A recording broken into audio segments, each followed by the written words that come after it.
ปฏิโทดับโบกับมาทั้งน้อยทั้งใหญ่ป๊าดมื้อนี้ป่าเห่าแท้ว่าเดี๋ยวปืนนี้นะ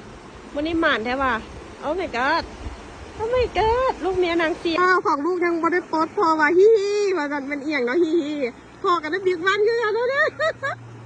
โอ้ยหมาน้องพอทั้งลูกเลยเปล่าเอาจับไปหาดิปลดหันผู้ดีมัมมี่บ่ได้ปลดหันดัดดี้ปลดตัวใหญ่หน่อยจับไปย่าโอ้ยซอยกันปลดป่ะอ้าวล้อมึงดูเฮียนหูบังเด้อลูก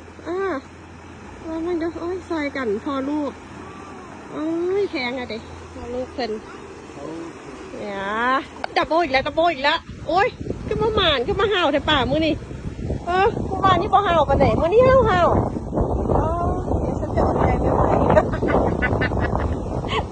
จะไม่ไหวตายวันอเกนโอ้ my god โอ้ my god ดับโบอีกแล้วว้าวโอ้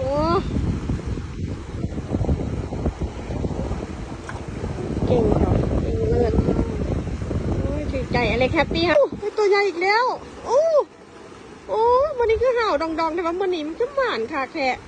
โอ้ใจบ่ไหวแล้วนะนี่เปรี้ยวปากแล้วนะจ๊ะเปรี้ยวปากแล้วโอ้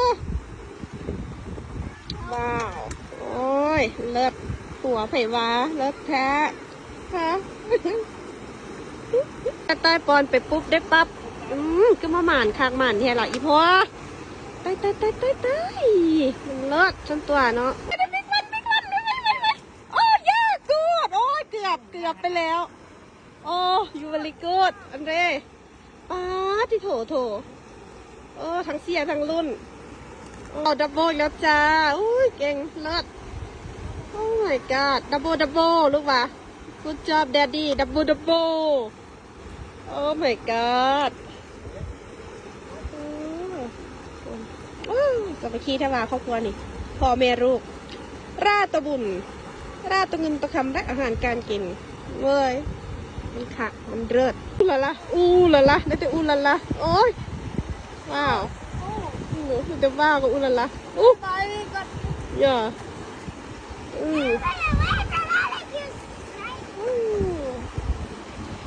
แล้วโอ้ดับเบิล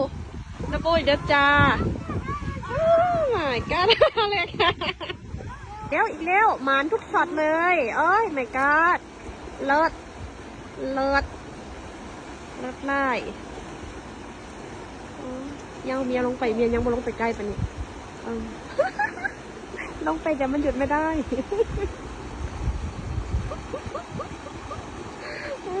ผู้กับผู้พันนะเอ้ยไอ้รถคุณนะคุณนะได้โอ้ยเครื่องคูแล้วแป๊บเดียวสิได้อันนั้นเอาคูไม่ละสิเต็มคูแล้ว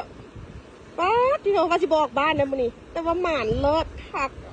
อยู่บ้านเวียนเฮ็ดเหรอมันสบายโพดซาเฮียน้องในลูกไปขมอนลูกเราธรรมชาติไว้อยู่กับโคนหลายเสียหูเสียตาได้โอ้ยแล้วโอ้ my god ตาย